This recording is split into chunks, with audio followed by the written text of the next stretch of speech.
James 35. Please Lord, tulong. Sinulat ni David. Lord, labanan mo yung mga lumalaban sa akin at saktan mo yung mga nananakit sa akin. Kunin mo ang shield at armor mo. Tulungan mo na ako.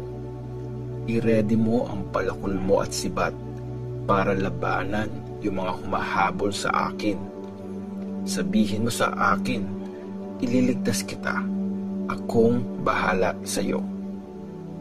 Yung mga gusto akong patayin, matalo sana at mapahiya. Yung mga nagpaplano ng masama sa akin, habulin mo sila at lituhin. Itaboy sana sila ng angel mo, Lord, kagaya ng ipa na tinatangay ng hangin. Maging madilim sana at madulas ang daan nila habang hinahabol sila ng angel mo, Lord. Gusto nila akong itrap ng walang dahilan. Mapatay lang ako. Humukay pa ng malalim. Pero magugulat na lang sila. Bigla silang mapapahamak sa sinet nilang trap.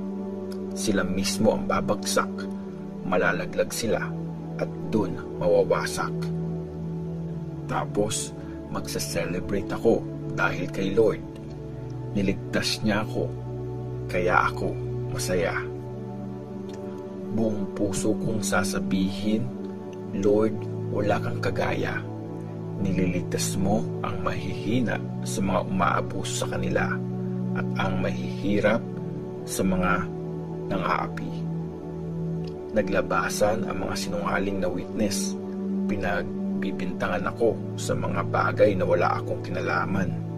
Sa ginawa kong mabuti, masama ang ginanti.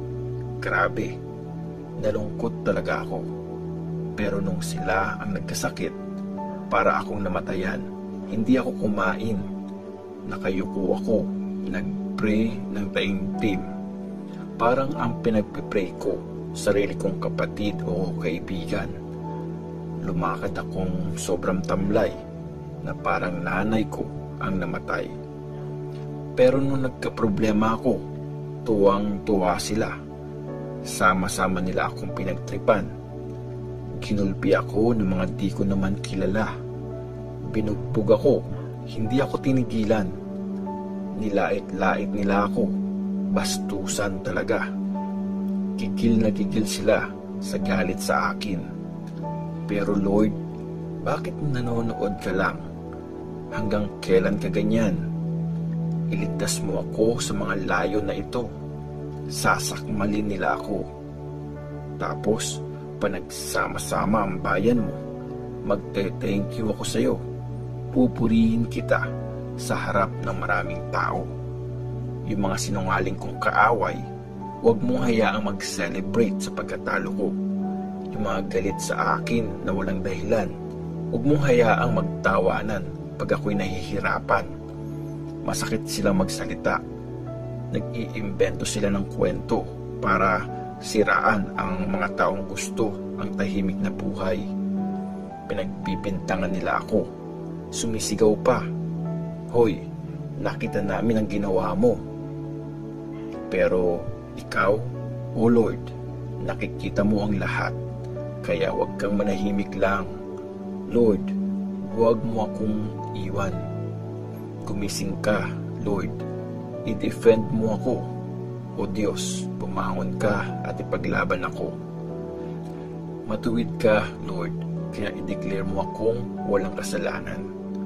Huwag mong payagang sabihin nila, "Yes, nangyari na ang gusto namin. Nilamon na namin siya ng buhay." Yung mga nagsasaya pag nagsasuffer ako, ipahiya mo sila at lituhin. Mapahiya sana sila. Masira ang reputasyon. Sila na nagsasabing mas magaling sila sa akin. At yung mga gustong ma-prove na wala akong kasalanan, magsaya sila at sabihin ng paulit-ulit, "Lord, ang galing mo." Natutuwa ka pag maayos ang buhay ng servant mo. Tapos, ipagsasabi ko na tama ang lahat ng ginagawa mo. Sa buong araw, pupurihin kita.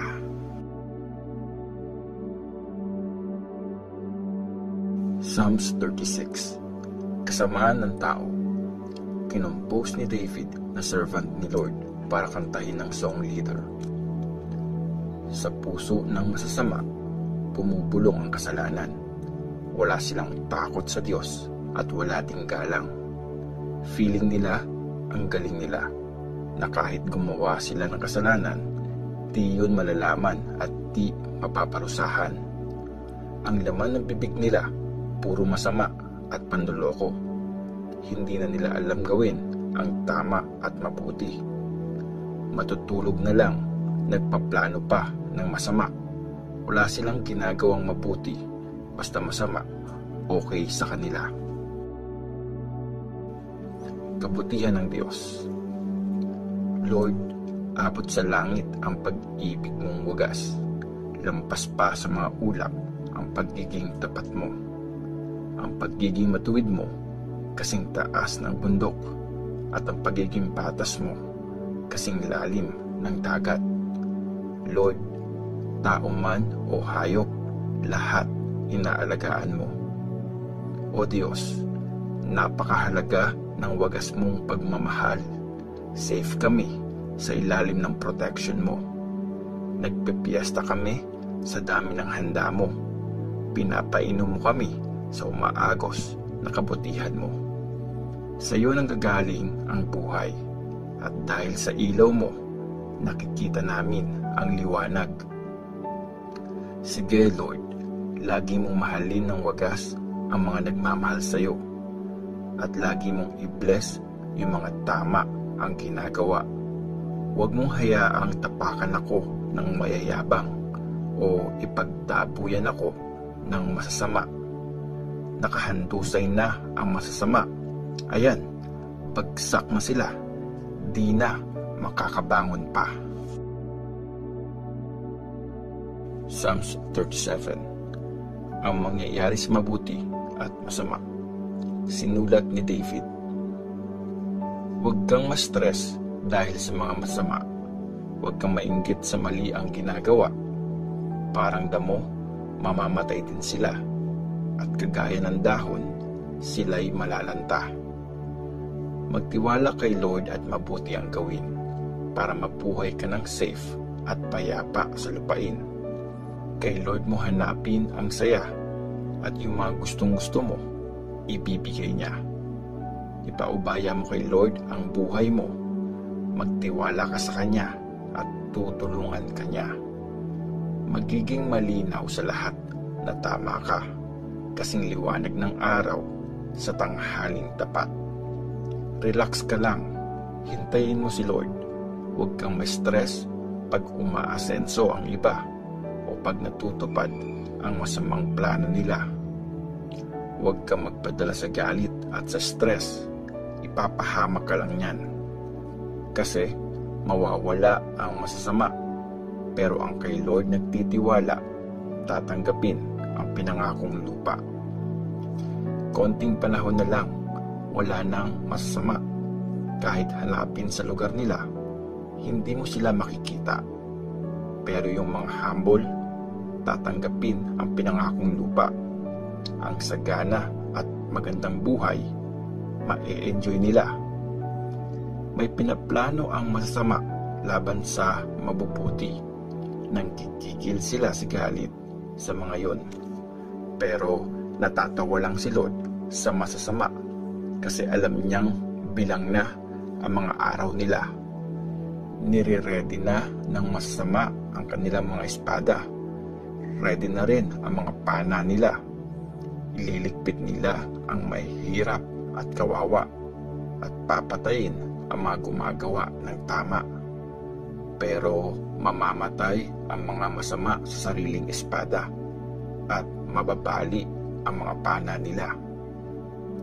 Mas okay pa yung konting meron ng matuwid kaysa sa yaman ng mga masasama, kasi mawawala ang lakas ng masasama, pero ang mga matuwid, si Lord ang mag-aalaga.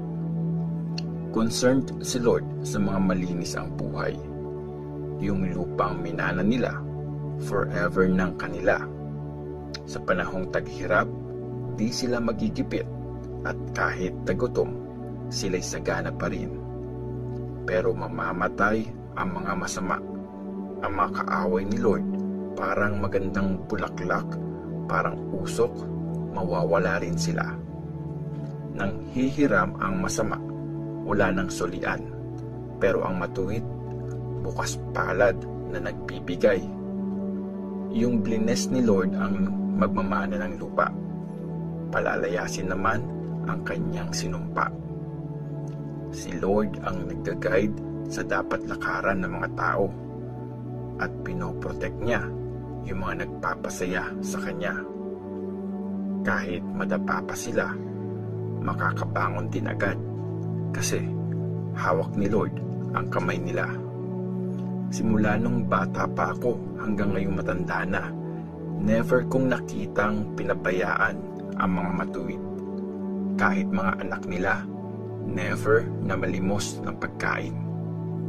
Kung magbigay at magpahiram ang mga matuwid, laging willing. Ang mga anak nila, nagiging blessing. Lumayo ka sa masama at gawin mo ang mabuti.